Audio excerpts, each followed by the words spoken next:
कुछ नहीं छिपेगा, सब दिखेगा साफ साफ। न्यूज अड्डा सिर्फ IBC 24 एट YouTube पर। मोदी तमिलनाडु से चुनाव लड़ सकते हैं, ये बात मीडिया में लंबे समय से आम हो चली है। लेकिन क्या ये बात इतनी सच हो गई है कि तमिलनाडु में इसका फर्क नजर आने लग गया है, या कि कोई कॉन्क्रीट डिसीजन की तरफ भी भारतीय जनता पार्टी बढ़ रही है? आज हम बात करेंगे मोदी के तमिलनाडु से रिश्ते पर।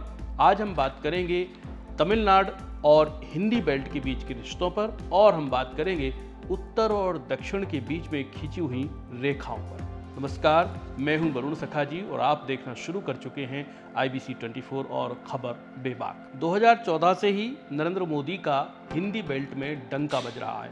2014 में जहां उत्तर प्रदेश की बनारस सीट को जब उन्होंने चुना तो उत्तर प्रदेश में ट्रेमेंडस विक्ट्री देखने को मिली और भारतीय जनता पार्टी अकेले ने 71 सीटें और गठबंधन ने 73 सीटें जीती।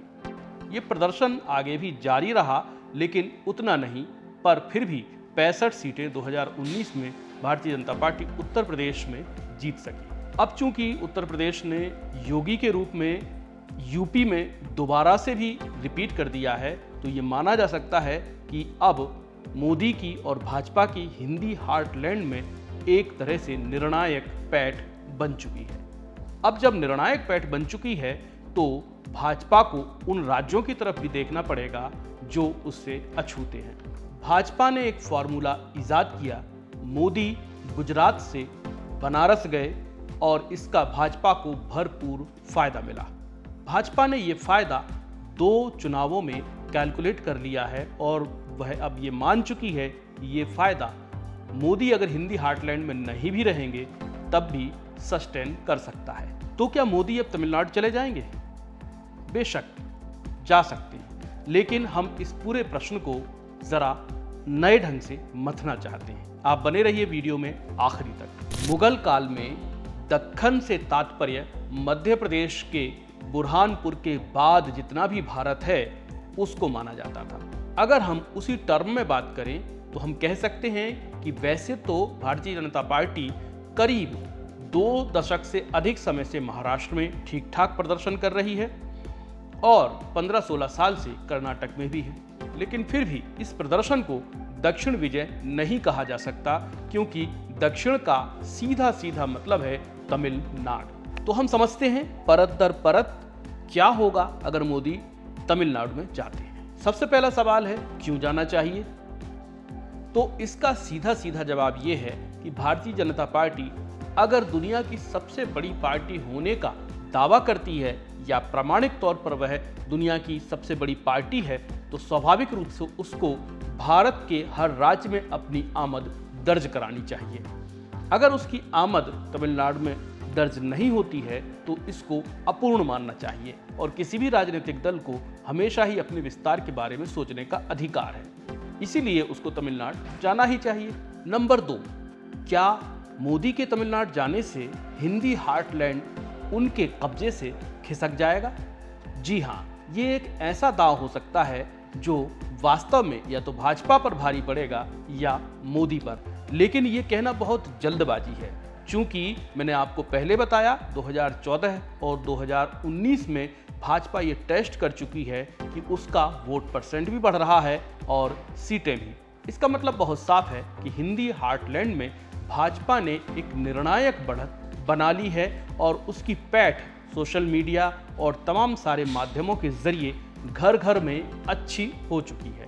तो अब वह ये आश्वस्त हो सकती है कि अगर वह इस क्षेत्र को दूर से भी देखेगी तब भी वह इसके साथ रह सकता है। तो ये रिस्क तो है, ये नहीं कहा जा सकता कि रिस्क नहीं है, लेकिन ये ज़रूर कहा जा सकता है कि ये बहुत कैलकुलेटिव रिस्क है।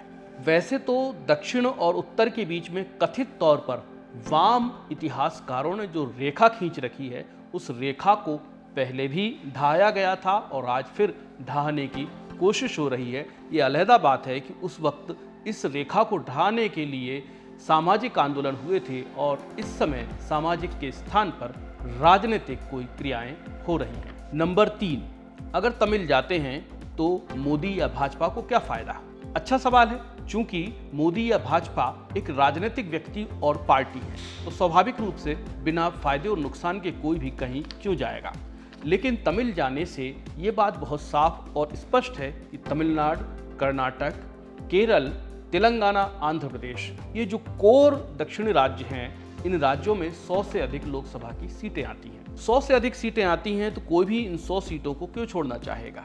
हिंदी हार्टलैंड में अगर आप अच्छा करते हैं और इन 100 सीटों में से अगर 40-50 सीट भी आप लेकर आ जाते हैं तो ये कोई बुरा सौदा नहीं होगा, क्योंकि आप हिंदी बेल्ट में बहुत मजबूत हैं। तो इन शॉर्ट ये कह सकते हैं कि बिल्कुल भाजपा को तमिल जाने से फायदा होगा। अब नंबर 4, तो तमिल ही क्यों, केरल क्यों नहीं, या आंध्र क्यों नहीं, या तेलंगाना क्यों नहीं। अच्छा सवाल है ये भी। तेलंगाना बहुत छोटा राज्य है और कर्नाटक में पहले से भाजपा है। केरल इसलिए नहीं क्योंकि केरल की उर्वरा अभी वैसी नहीं है। केरल में अभी भी यूडीएफ और एलडीएफ के बीच में सीधा मुकाबला है। भाजपा अपनी जगह बनाने की कोशिश कर रही है, पर अर्ली टू से 2024 तक वो बहुत बड़ी जगह नहीं बना पाएगी।